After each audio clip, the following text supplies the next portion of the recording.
na porta da sua igreja, mostrando que havia erros graves na sua igreja e que esses erros deveriam ser corrigidos.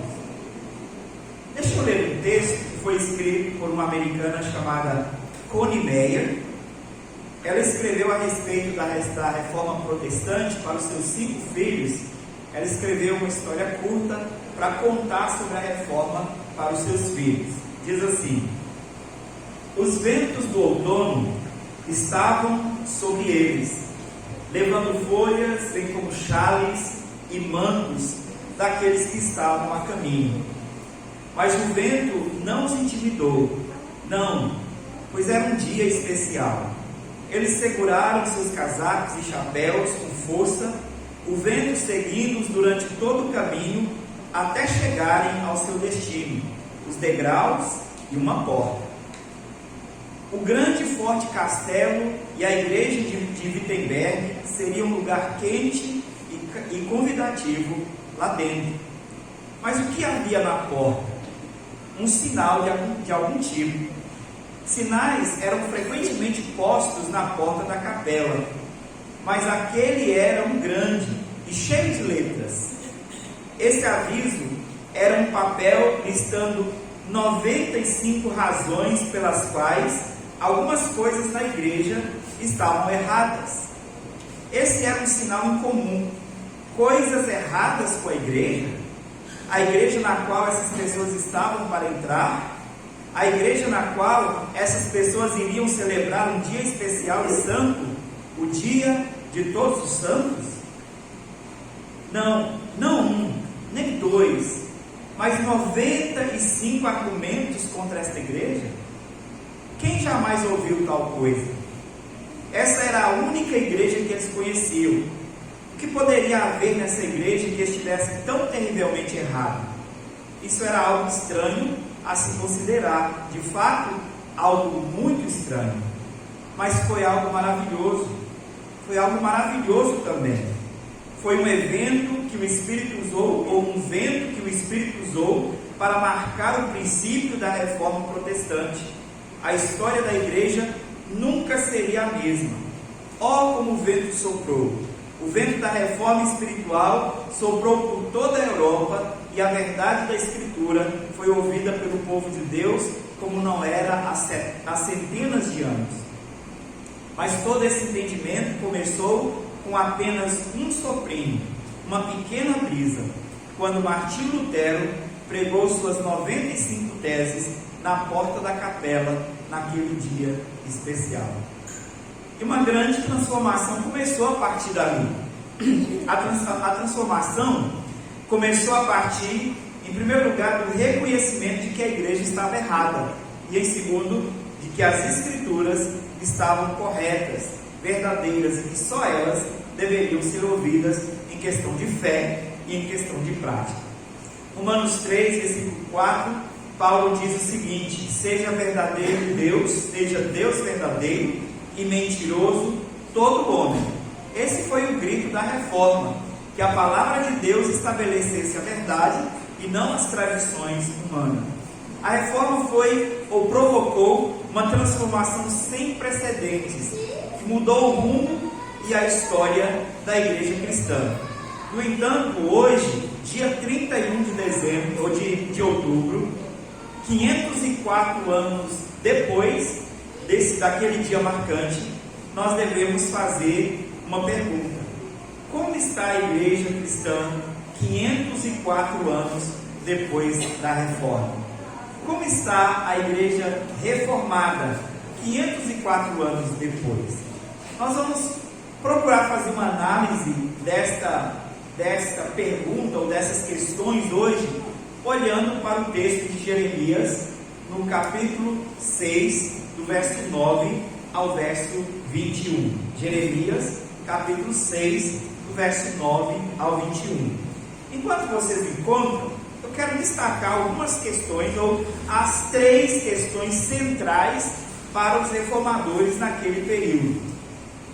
A reforma religiosa se centrou em 3 questões principais que devem ser sempre lembradas, e todas elas relativas ao acesso do povo a bênçãos espirituais. Em primeiro lugar, o acesso às Escrituras, que naquele tempo era vedado aos leigos. Somente o clero tinha permissão de ler e interpretar as Escrituras. A reforma enfatizou o livre acesso e o livre exame das Escrituras pelo crente comum. Em segundo lugar, o acesso à salvação, que pela igreja era mediante os méritos, seja da pessoa ou dos santos, e mediante as indulgências. A reforma ensinou a salvação pela graça, mediante a fé, por meio de Jesus Cristo somente.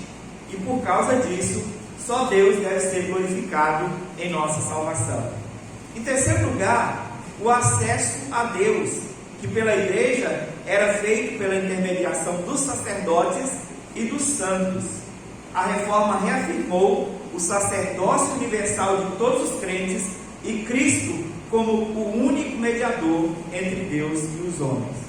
Quando nós pensamos na igreja hoje, e antes que leiamos o texto de Jeremias, 504 anos depois, quanto a essas três questões, o que nós poderíamos dizer?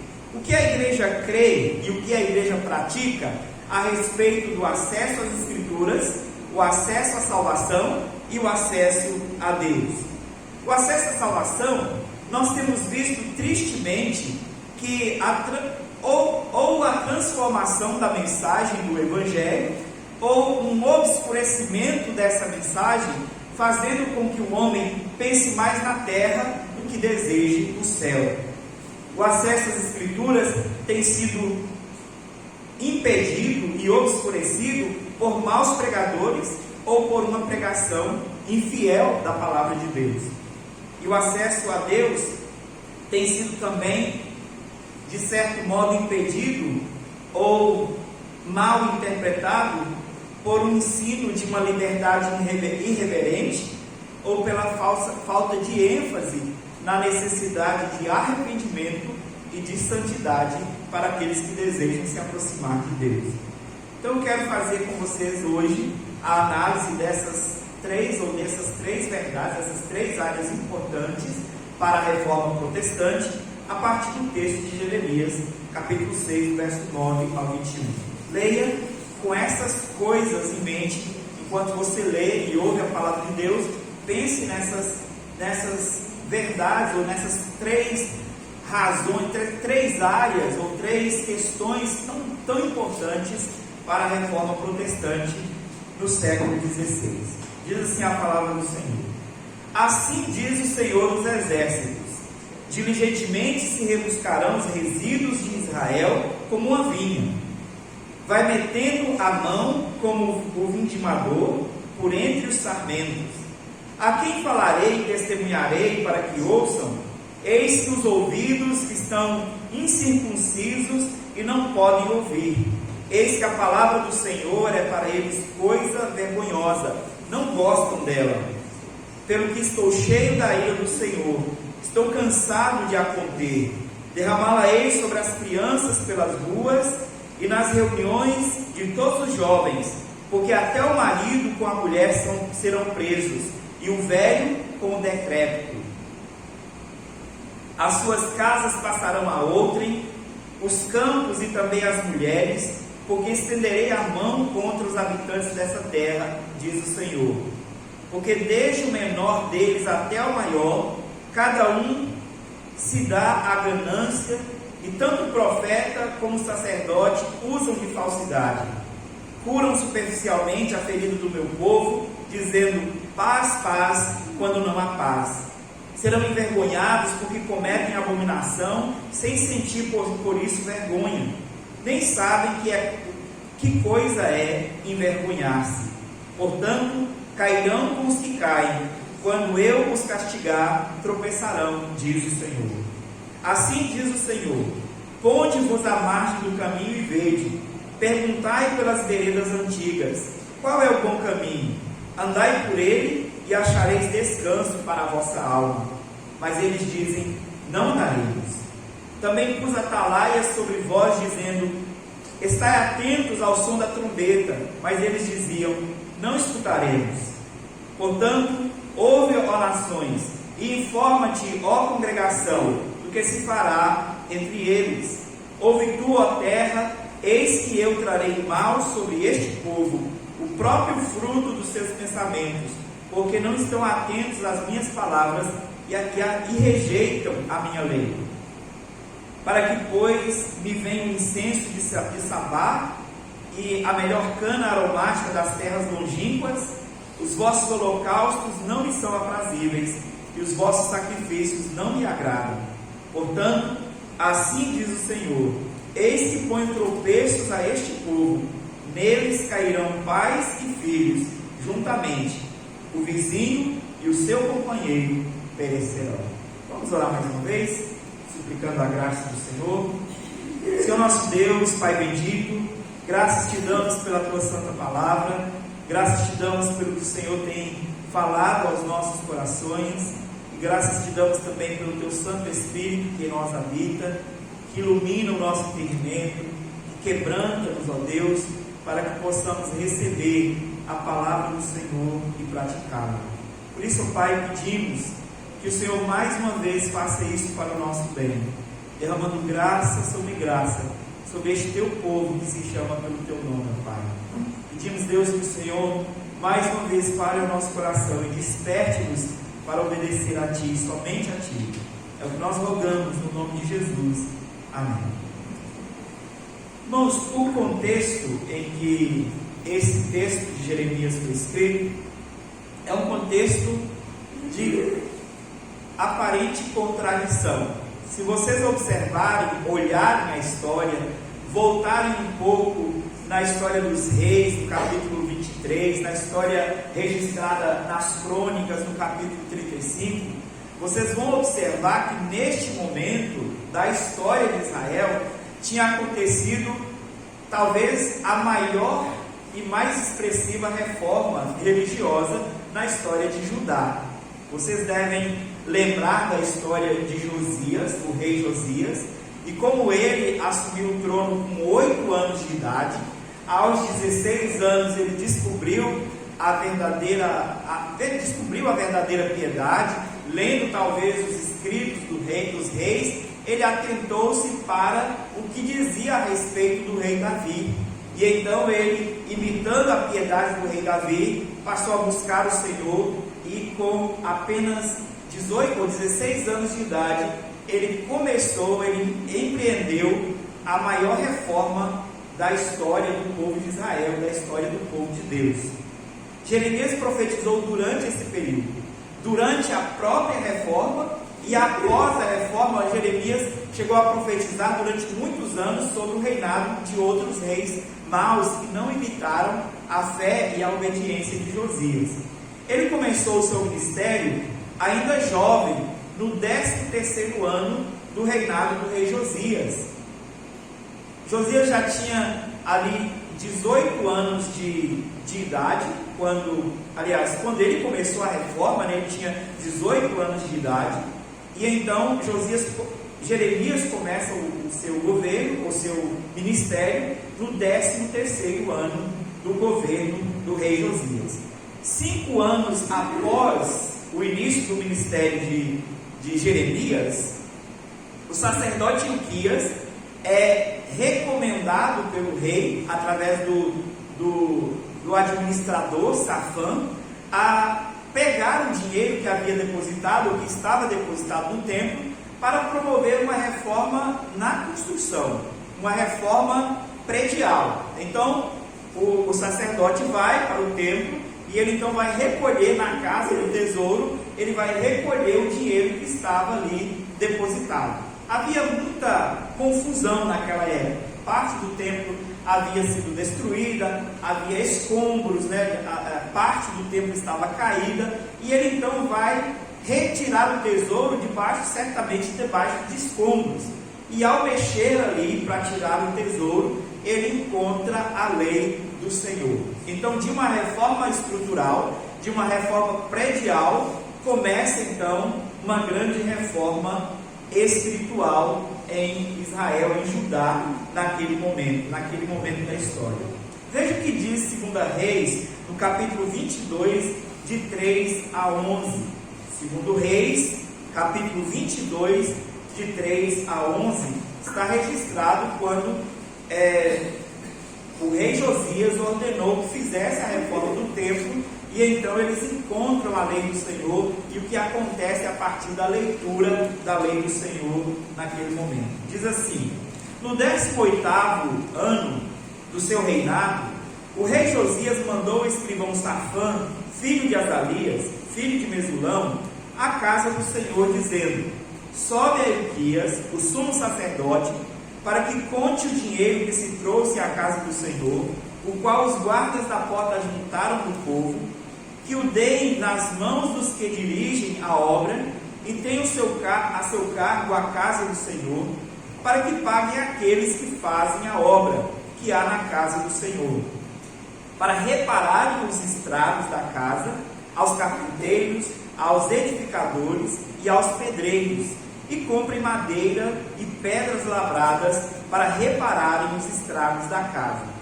Porém não se pediu conta do dinheiro que se lhes entregaram nas mãos, porquanto procedia com fidelidade.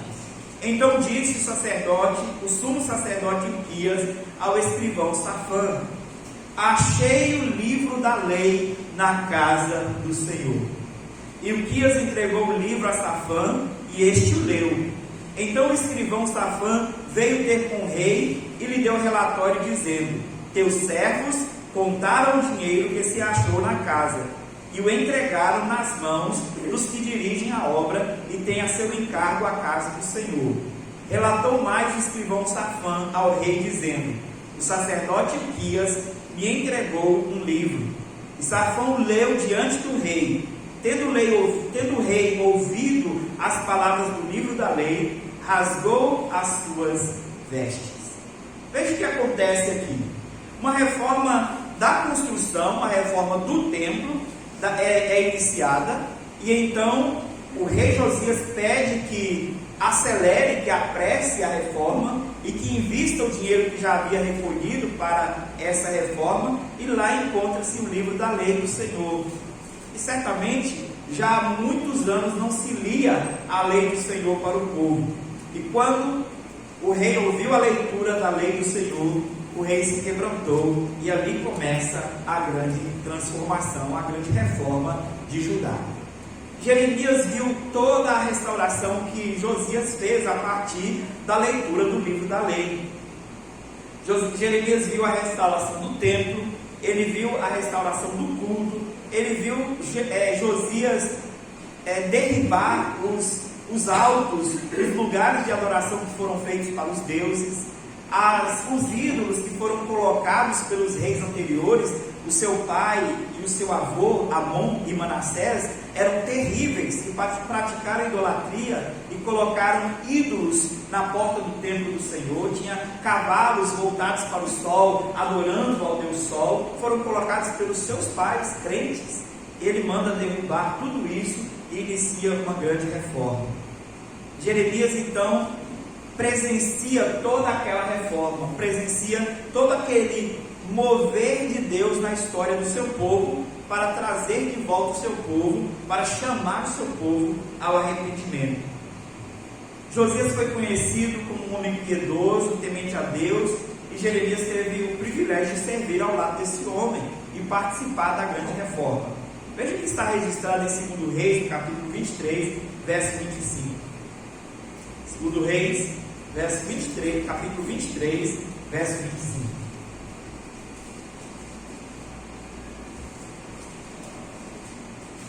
É uma referência a Josias, o rei. Diz assim: antes dele não houve rei que lhe fosse semelhante, que se convertesse ao Senhor de todo o seu coração e de toda a sua alma e de todas as suas forças, segundo toda a lei de Moisés, e depois dele nunca se levantou outro igual. Então, a descrição da piedade, da vida de devoção, de dedicação a Deus, que é feita aqui nesse verso, a respeito de Josias, é maravilhosa. E Jeremias presenciou isso.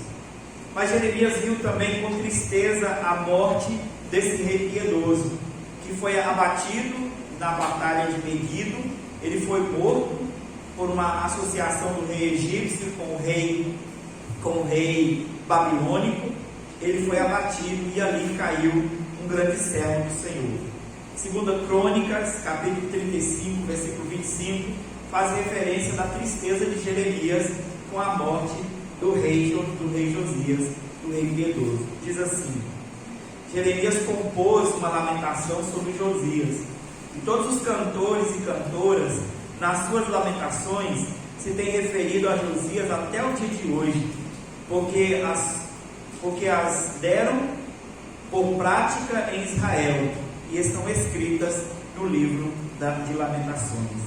Então Jeremias escreve com tristeza um cântico a respeito da morte do rei Josias, porque o rei piedoso havia morrido, aquele que havia promovido a grande reforma em Israel. O texto que nós acabamos de ler faz uma descrição clara do estado espiritual e moral de Judá durante a reforma e após a reforma. Tristemente, faz uma descrição da impiedade dos seus líderes políticos e religiosos, uma descrição da infidelidade dos seus pregadores, os profetas, que pregavam paz, paz, quando não havia paz, quando Deus mandava pregar arrependimento e anunciava um juízo terrível sobre o seu povo.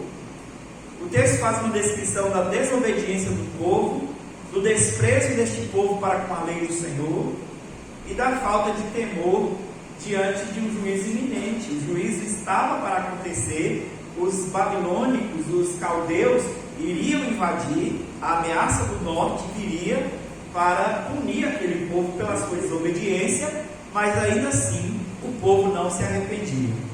Então veja, uma grande reforma aconteceu, um líder piedoso, um exemplo de vida, de serviço a Deus, de devoção a Deus, um exemplo de piedade, e mesmo assim a maioria do povo não se arrependeu, a maioria do povo não se voltou para os caminhos do Senhor.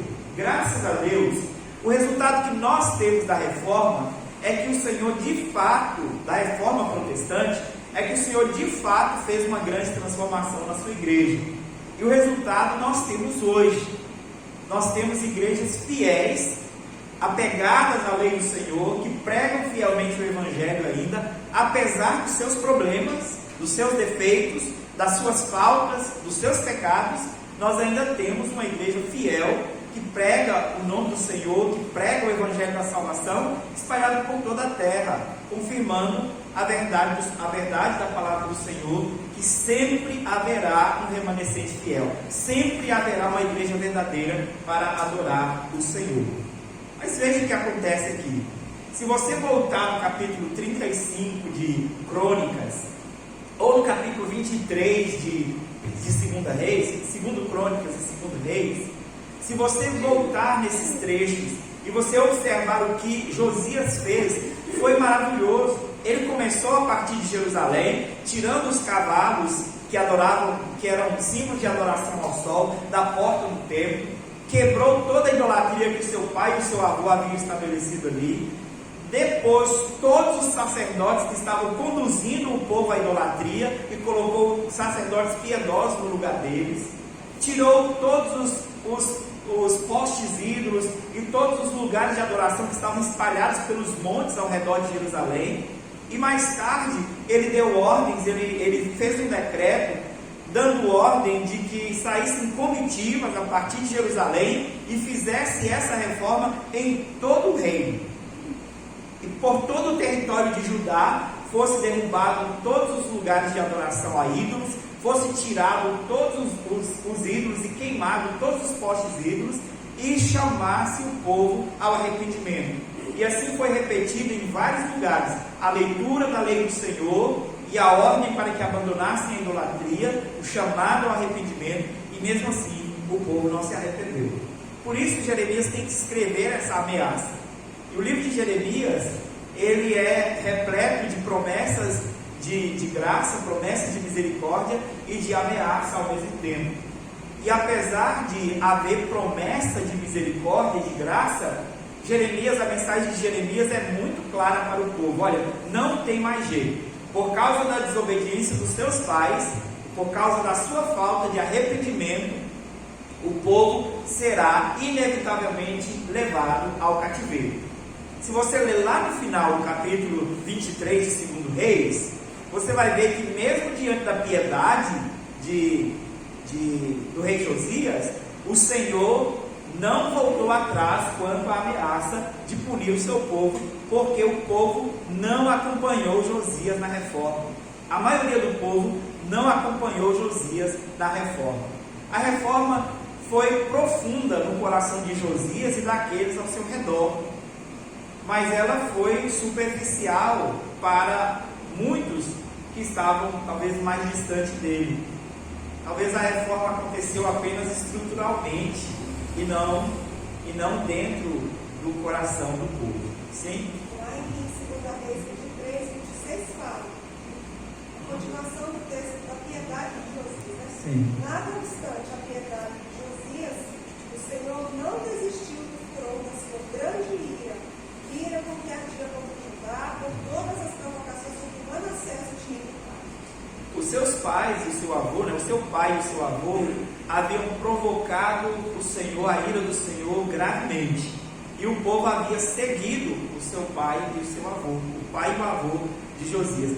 Depois, se vocês puderem voltar, nós não vamos ter tempo de fazer isso, mas leiam a história de Manassés e de Amon, para vocês verem.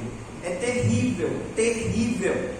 Como pode crentes fazer tais coisas, né? E líderes do povo de Deus, que deveria ser um modelo de piedade, de vida, de devoção a Deus, conduziu o povo ao erro. Por isso o Senhor estava revoltado contra o seu povo.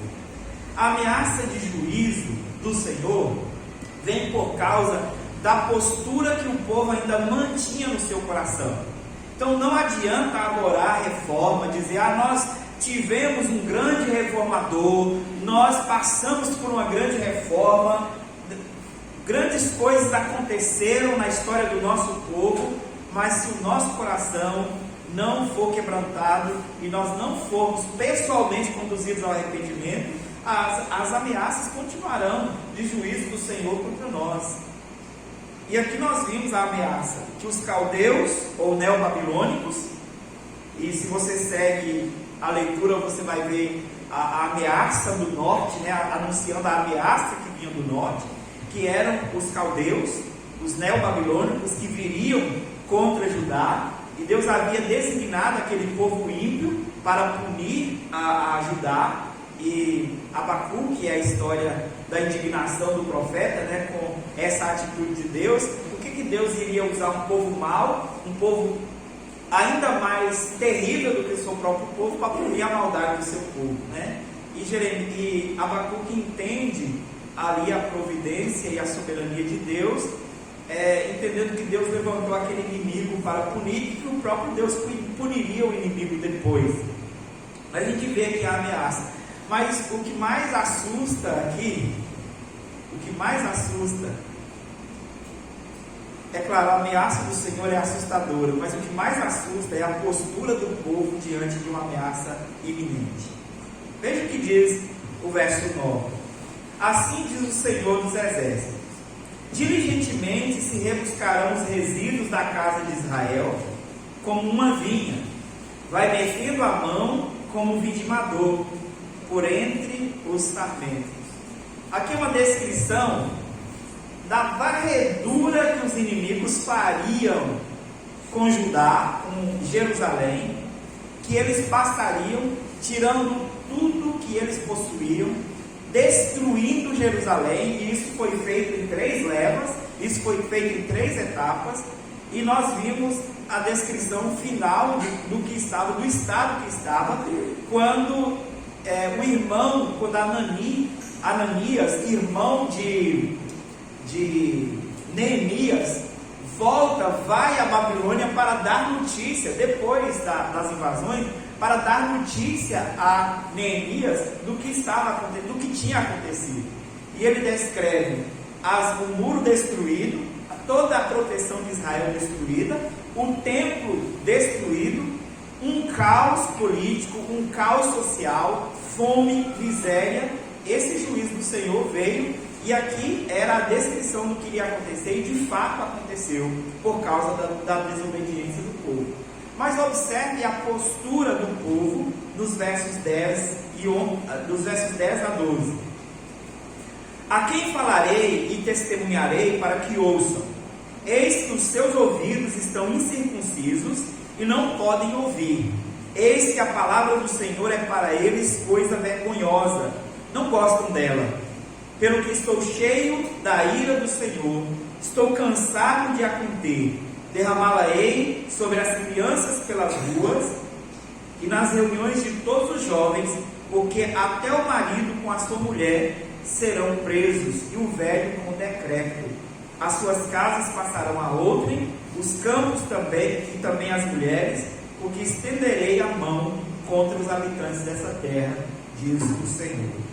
Veja aqui ainda a confirmação da ameaça, mas olha a postura de Judá diante da pregação, diante da palavra de Deus. Eles tinham a palavra do Senhor por motivo de vergonha, por vergonhosa, e não gostavam dela. Lembra que Josias havia lido a lei do Senhor e determinado que a lei do Senhor fosse lida para o povo, né? E aqui nós temos a postura do povo de Deus diante da leitura da lei do Senhor. A postura do povo foi de tratar a palavra de Deus como vergonhosa, como coisa vergonhosa, ou seja, desprezível. Desprezaram a palavra de Deus porque não gostavam dela. E isso acontece cada vez que a palavra de Deus confronta os nossos pecados, mas nós amamos mais os nossos pecados do que a Deus.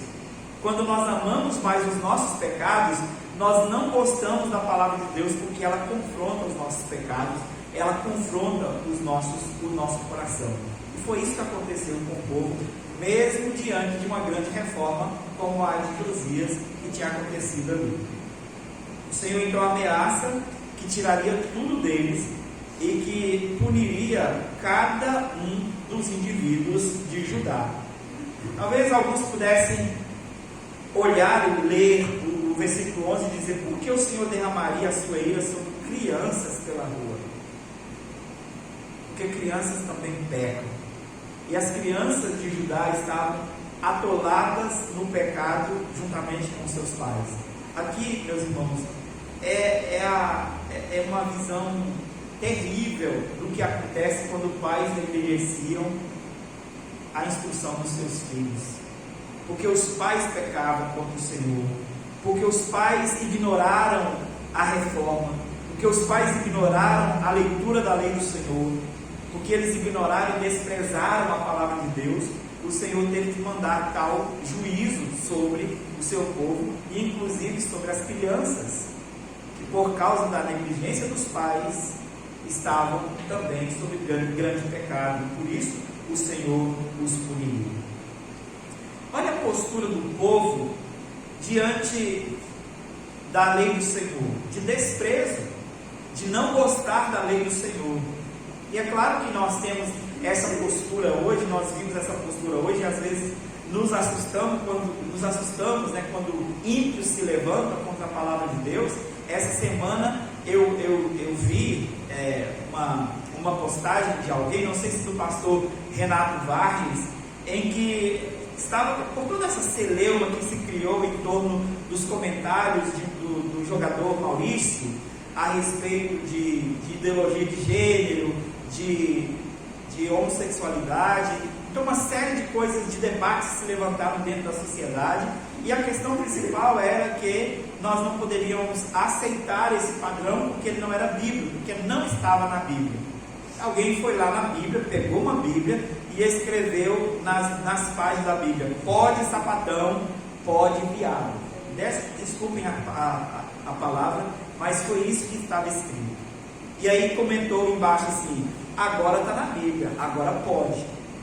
Então nós nos chocamos quando vimos tal coisa. Isso é agressivo e até vergonhoso falar, mencionar tal coisa. Mas nós não nos chocamos quando somos nós, que talvez não escrevemos, não temos a coragem de escrever nas páginas, mas escrevemos em nosso coração algumas objeções que nós temos contra algumas doutrinas, contra a palavra do Senhor.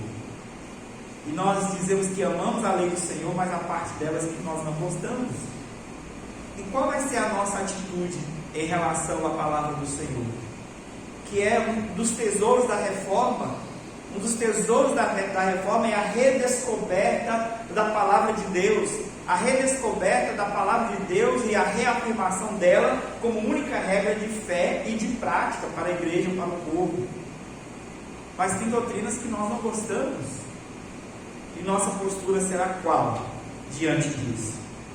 Veja também, o texto descreve, Jeremias descreve a postura dos profetas em relação ao seu ofício, versos 13 ao 15. Porque desde o menor deles até o maior, cada um se dá a ganância. E isso inclui os seus profetas. E tanto o profeta como o sacerdote usam de falsidade. Curam superficialmente a ferida do meu povo, dizendo paz, paz, quando não há paz.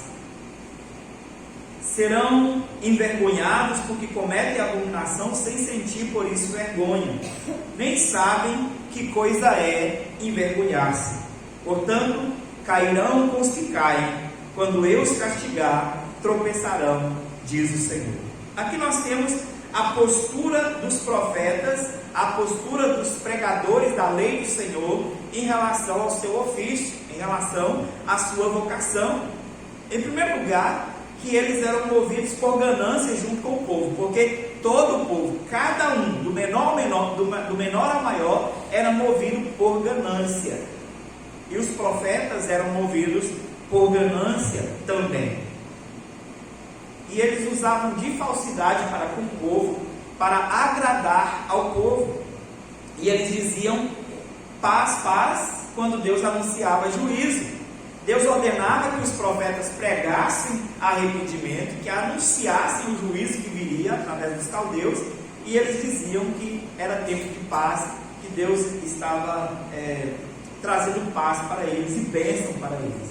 Mesmo durante o cativeiro, se vocês lerem a carta que Baruque escreve, Jeremias dita e Baruque escreve, direcionada ao povo no cativeiro, Jeremias manda essa carta por causa da postura de profetas que foram levados ao cativeiro e mesmo estando debaixo do juízo do Senhor, continuavam pregando paz, paz, quando não havia paz.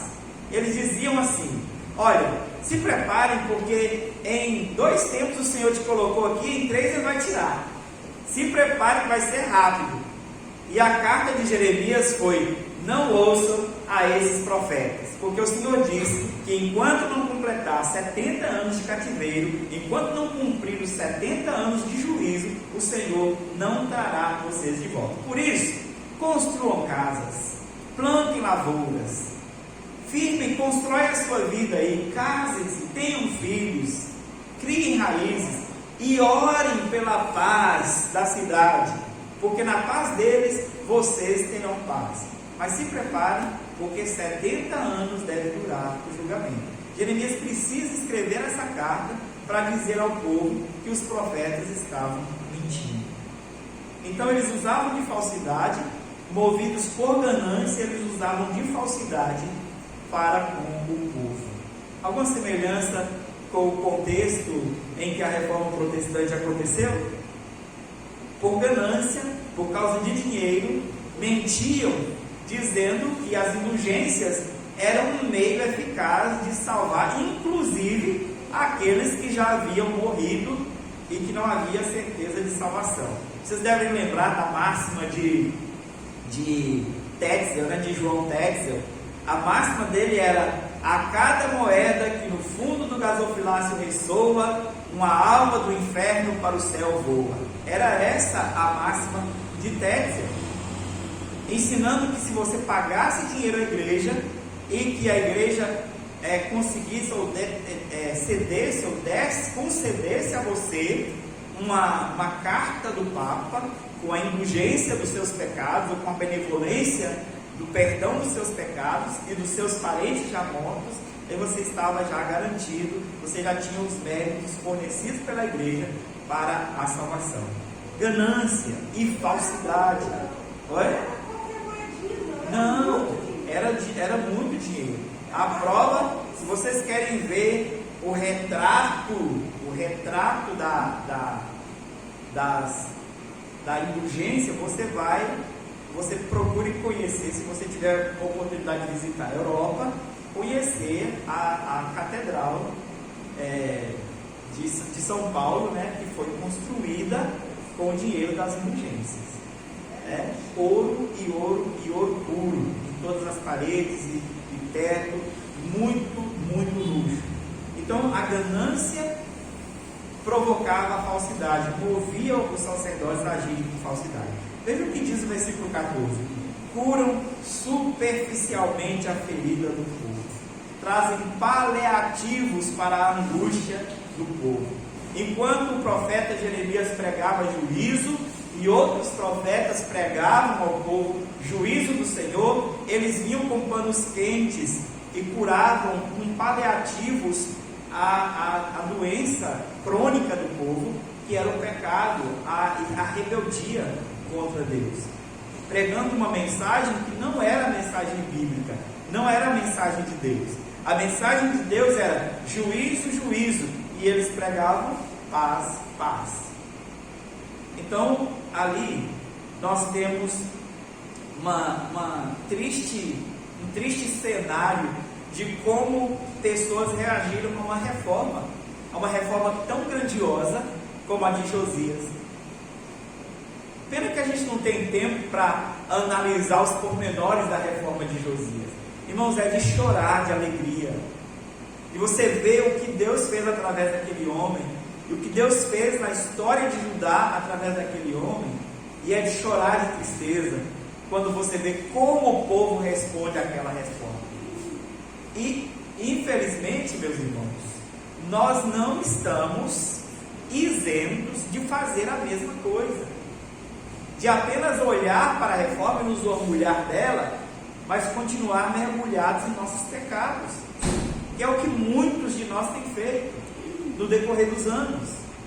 Nos orgulhamos de ser igreja reformada, mas mantemos pecados absurdos dentro de nossas igrejas, mantemos pecados absurdos dentro de nossos corações.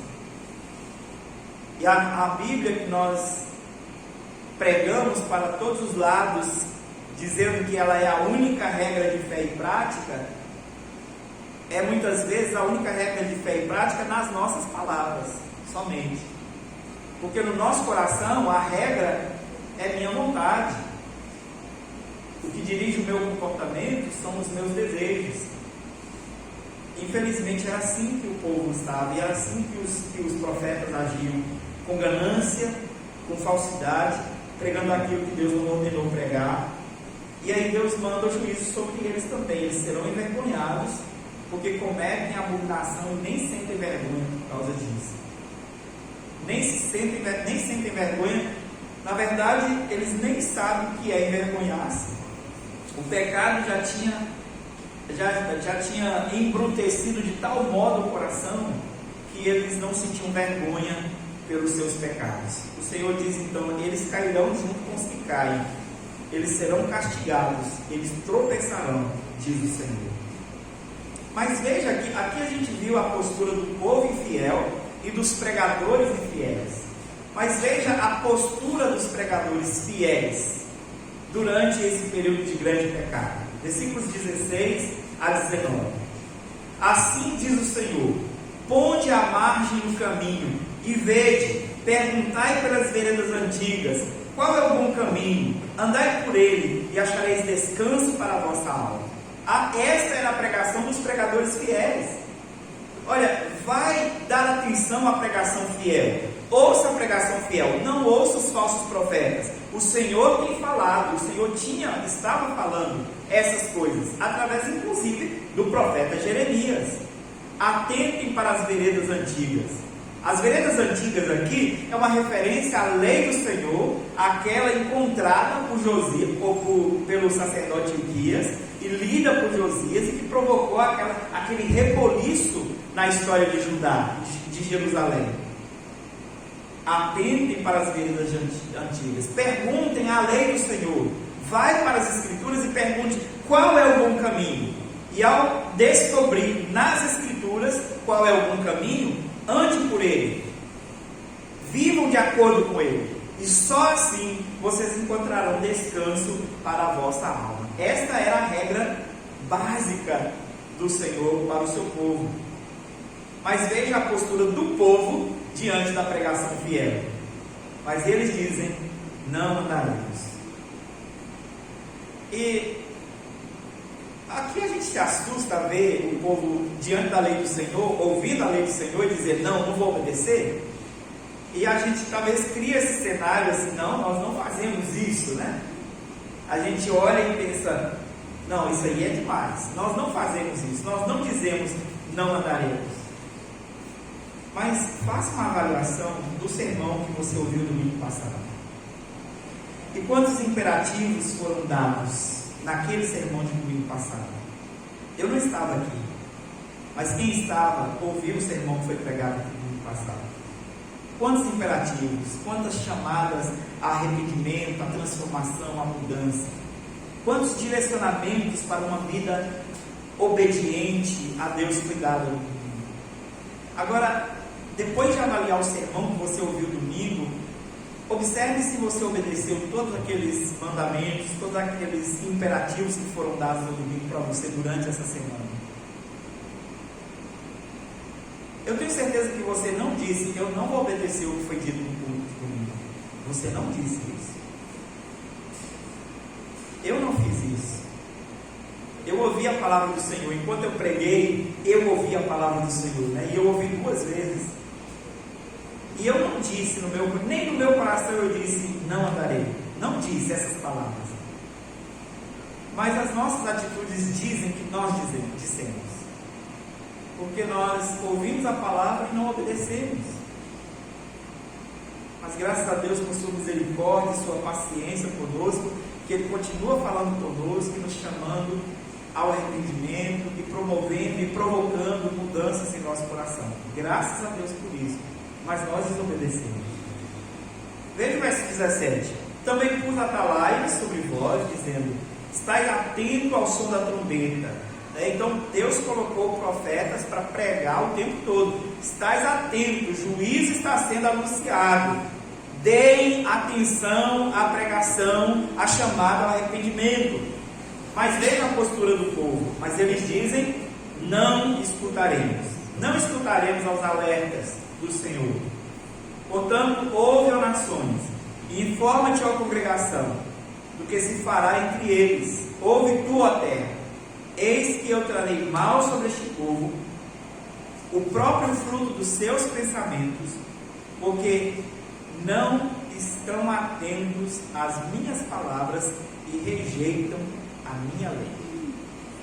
A ameaça é por causa disso, porque o povo não deu atenção à palavra do Senhor, rejeitou a vontade do Senhor, rejeitou a lei do Senhor. E isso pouco depois de uma grande reforma. Isso dentro do contexto de uma grande reforma. Tendo acesso à lei de Deus, à lei do Senhor, que estava escondida há muitos anos dentro dos escombros do templo. A verdade do Senhor ficou escondida dentro dos escombros da Igreja Católica, dos erros, do pecado da Igreja Católica durante muitos anos.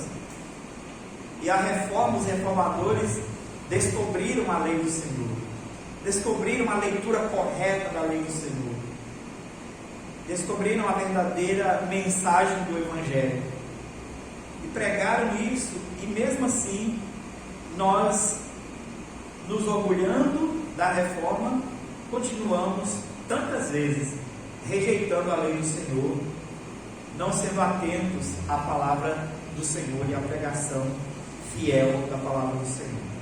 Pastor, você falando aí, eu estava lembrando daquele filme O Nome da Rosa, onde ele botava veneno em cima da Bíblia, para as pessoas que tentassem ler a Bíblia, e as pessoas morriam, né? Sim. E como Deus tratou isso, foi algo assim tão maravilhoso, porque era necessário que a reforma viesse de dentro da própria igreja, porque era a única que tinha acesso à Bíblia. tinha que ser de uma outra pessoa, um cidadão comum, porque eles não tinham esse acesso. Sim. Aí os católicos, eles dizem que eram insurgentes, eram pessoas que se rebelaram contra a própria igreja, porque talvez não tinha algum tipo de benefício. Mas a gente percebe assim que foi algo que Deus planejou, porque era a única forma. Ou ele tinha acesso à Bíblia para ser libertado pelo próprio Deus, ou não. Compare a semelhança, olhando o seu exemplo aqui, compare a semelhança entre a reforma de Josias e a reforma protestante. Muito próximo, né? O que estava acontecendo? O povo não tinha acesso às escrituras, porque quem tinha acesso às escrituras eram os sacerdotes, os profetas, aqueles que tinham o encargo de ensinar a lei do Senhor para o povo. Como não tinha as escrituras, não se lia a lei do Senhor. Sim, analfabetos. Não se tinha a lei do Senhor, as pessoas não liam, não sabiam ler, precisavam de alguém para ensinar, e quem tinha que ensinar não ensinava. Aí o que acontece? Alguém de dentro descobre a lei, e alguém lê a lei, e a reforma começa a partir dos líderes ali. Da mesma forma, o povo estava sendo privado a partir do quarto século, foi uma tristeza, né? A história da igreja. Só graças a Deus, Deus manteve uma geração de fiéis em todos os séculos, mas a partir do quarto século, né, com aquela pretensa conversão de Constantino, a igreja foi mergulhando cada vez mais numa obscuridade, em trevas, e então, do século IV até o século XVI, era trevas e mais trevas na vida da igreja. E então, aqueles que tinham acesso às escrituras, o próprio Espírito iluminou homens que tinham acesso às escrituras para começar essas reformas dentro da igreja, né? É claro, antes de Lutero, a gente precisa ler a história dos pré-reformadores, como João Hus, por exemplo, que morreu queimado por causa de suas ideias rebeldes contra a igreja, né? Mas o que o nome trouxe é que realmente sempre houve o impedimento de que a luz viesse, né? A luta dos maiores líderes para não perder os privilégios foi de calar aqueles que descobriam a lei. Tanto que não foi Lutero o primeiro precursor, igual você está dizendo. Houve vários séculos antes, mas eram impedidos, eram mortos misteriosamente para que a luz não viesse. As missas em latim, então assim, para o povo não ter acesso a ele. Exatamente. O objetivo era obscurecer o entendimento, né? A menção do Rômulo às missas. A missa era feita em latim, com o padre de costas para a igreja.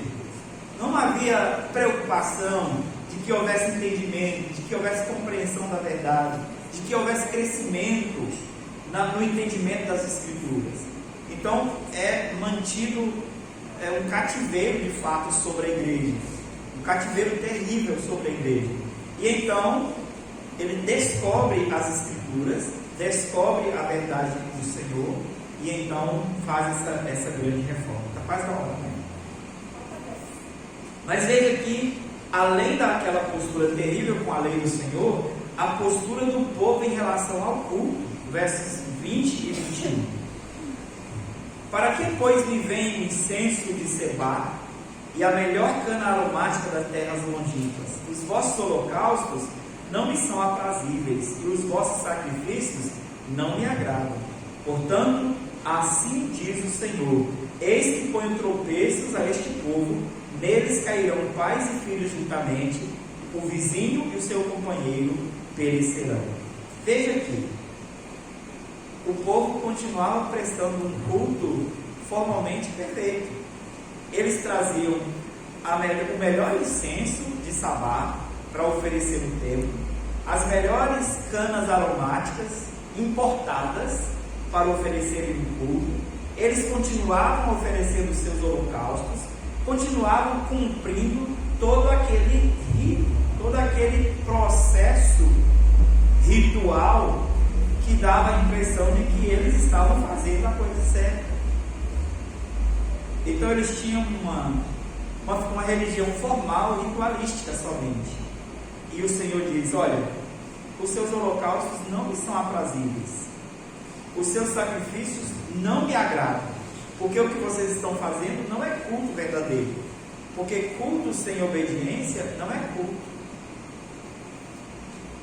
Culto sem obediência é idolatria. Culto a Deus, mesmo que seja a Deus sem obediência, é idolatria. Porque no final das contas, alguém que oferece culto a Deus, mas não quer obedecer a Deus, está oferecendo um culto a si mesmo, ao seu próprio coração, às suas próprias vontades. No fundo era uma tentativa de manipular Deus, de dizer: olha, Senhor, como nós estamos sendo fiéis, portanto, mantenha a sua fidelidade conosco. Não é isso que Malaquias condena 100 anos depois do retorno? Que Malaquias condena no povo? O povo questiona: o Senhor fala que nos ama, mas onde está o seu amor? Deus diz: olha, eu salvei vocês, isso não é suficiente prova de amor? E o povo vai questionando a Deus e dizendo: Senhor, por que é que o Senhor não nos tem sido fiéis? Nós temos sido fiéis. O Senhor diz: vocês têm me roubado. Mas em que nós te roubamos?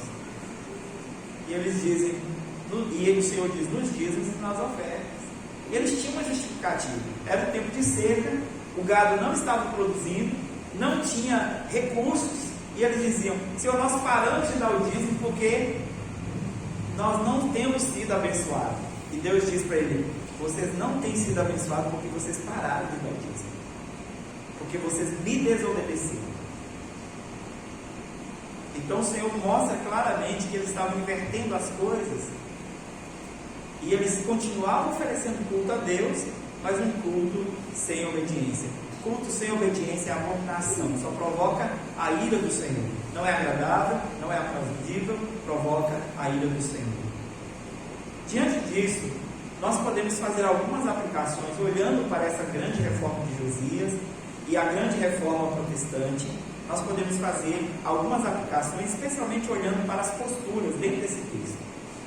Qual será a nossa postura diante da reforma? Que nós hoje colhemos o fruto, né? É claro, nós olhamos para as Escrituras e colhemos o fruto da reforma de Josias, né? É um modelo de piedade, de dedicação a Deus e de compromisso com as Escrituras que nós devemos olhar. Mas o fruto da reforma, inclusive o fato de eu estar pregando para vocês hoje em português, na sua língua, e de forma simples, compreensível, em que até as crianças podem sair daqui hoje e dizer: o que foi ensinado na escola dominical hoje? Foi isso? Isso é uma herança da reforma. Mas qual será a nossa postura? Veja que a postura do povo e dos profetas diante da reforma de Josias foi terrível. E a postura de muitos diante da reforma protestante foi terrível. A prova está que os erros continuaram na igreja mãe. A postura continuou sendo a mesma. Mas nós devemos perguntar: como nós vamos lidar com os nossos próprios erros diante da descoberta das Escrituras? Como nós vamos lidar com os nossos pecados? Nós vamos deixar que as Escrituras nos acusem? Que ela diga que a nossa igreja está errada cada vez que ela estiver errada?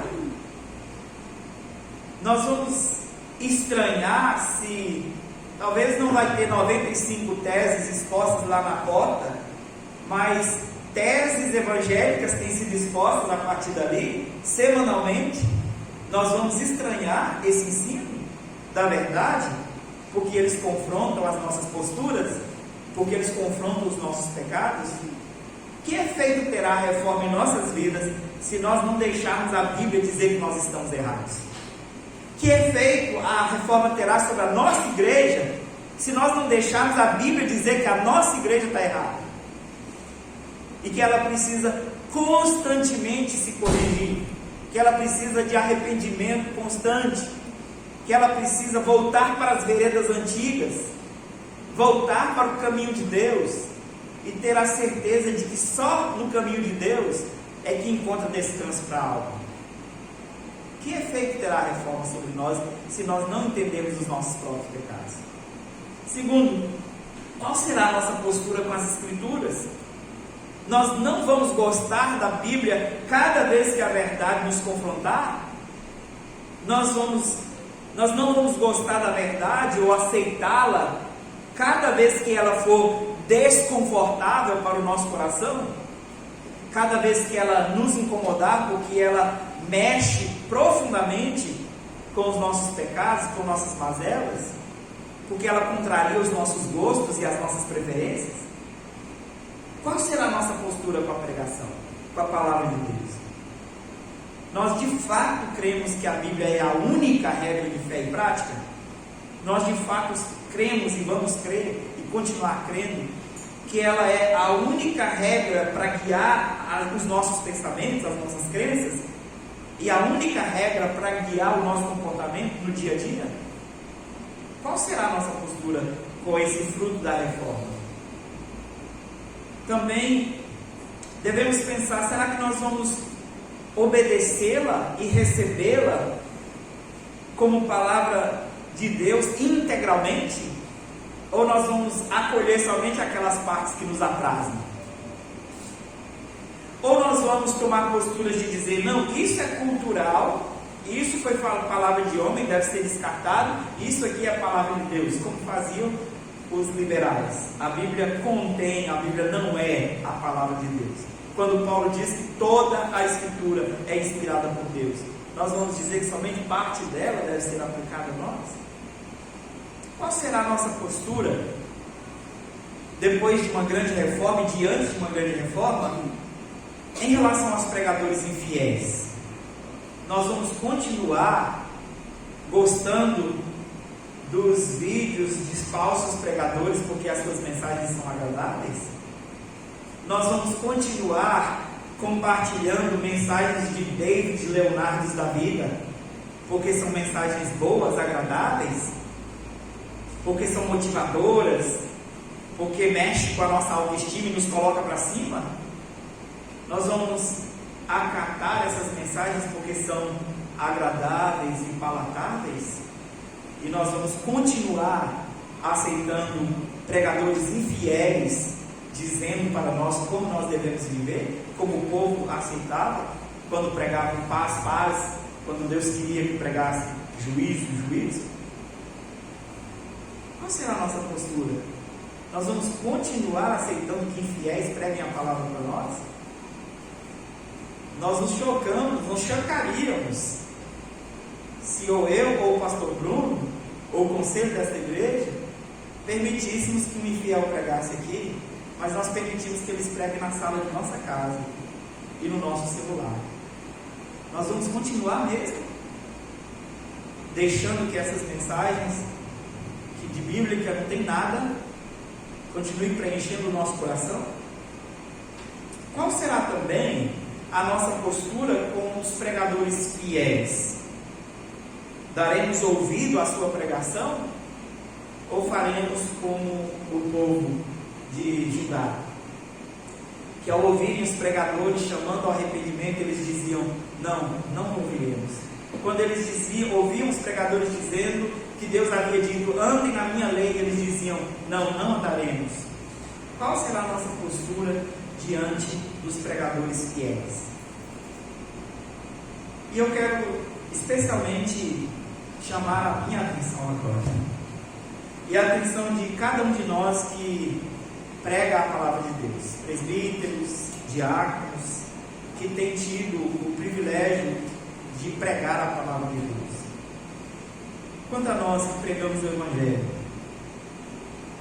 deixaremos que a ganância mova o nosso coração, ou seremos movidos pela vocação que o Senhor nos deu através do Espírito para pregar fielmente a palavra de Deus? Vamos pregar o que o povo quer ouvir para manter o nosso cargo na igreja? Ou vamos pregar o que Deus ordenou pregar, ainda que isso vai incomodar? Nós seremos verdadeiros ou usaremos de falsidade para agradar ao público? Pregaremos paz, enquanto o Senhor nos manda pregar contra o pecado? Pregaremos autoestima enquanto o Senhor nos manda pregar abnegação? Negar-se a si mesmo e tomar a cruz? E a igreja? A igreja quer ouvir a verdade que liberta ou as mentiras que conformam? pregadores, nós vamos realmente pregar o Evangelho ou curar superficialmente as feridas do povo de Deus com um falso Evangelho? E a igreja? Vai buscar os cultos terapêuticos ou o verdadeiro Evangelho, o único que pode curar o coração pecador? Talvez nós estranharíamos se nós chegássemos e encontrássemos 95 teses dizendo: a igreja presbiteriana Filadélfia está errada e ela precisa se arrepender. Estranharíamos. As teses não estão lá, mas elas estão ali, todo domingo, dizendo que vocês estão errados, que nós estamos errados, que nós precisamos nos arrepender. A mensagem de hoje principal é que nós passemos a dar ouvidos às Escrituras, que nós continuamente demos ouvidos às Escrituras e que nós ouçamos a palavra de Deus quando ela nos confrontar, quando nos chamar ao arrependimento, que nós de fato nos arrependamos e que nós voltemos para as veredas antigas, voltemos para os caminhos do Senhor, porque só lá nós encontramos descanso para a nossa alma. As teses vão continuar sendo pregadas ali. Somente Cristo, somente pela fé, somente pela graça, somente as Escrituras e somente a Deus glória. Essas são as bases da pregação evangélica e elas vão continuar sendo pregadas a partir desse culto. Qual será a nossa postura diante desse tesouro da reforma que foi nos dado, que foi nos presenteado? Talvez se nós parássemos hoje e perguntássemos: como está a igreja depois de 504 anos de reforma? É claro que nós temos muito para nos alegrar, mas nós temos também muito para nos arrepender.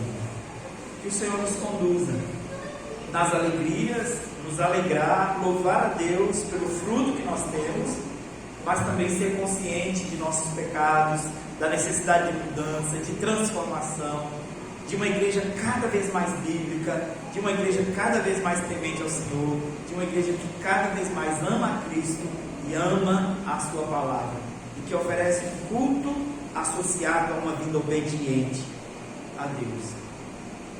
E assim nós possamos falar de pulmões cheios, em alta voz: só lhe deu glória, a Deus toda a glória, porque de fato aqui tem um povo fiel.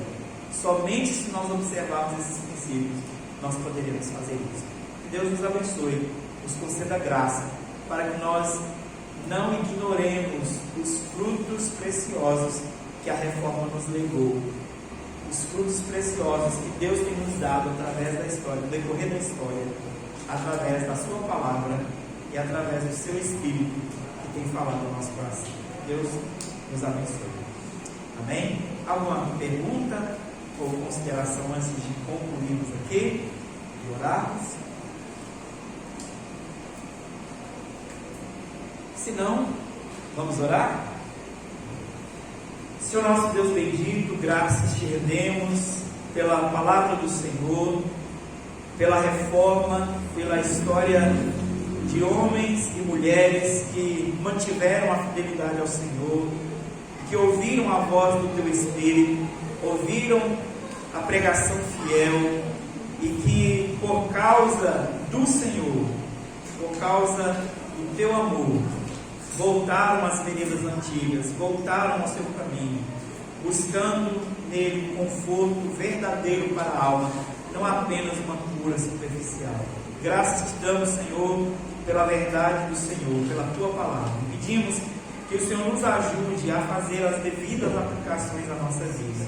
Que o Senhor mude nossa postura em relação à pregação, aos pregadores. Que o Senhor mude a nossa postura em relação à palavra de Deus, em relação aos nossos próprios pecados. Que o Senhor nos conduza em obediência. É o que rogamos, Pai Santo, no nome de Jesus, para a sua glória e para o nosso bem eterno. Amém e amém. Deus nos abençoe.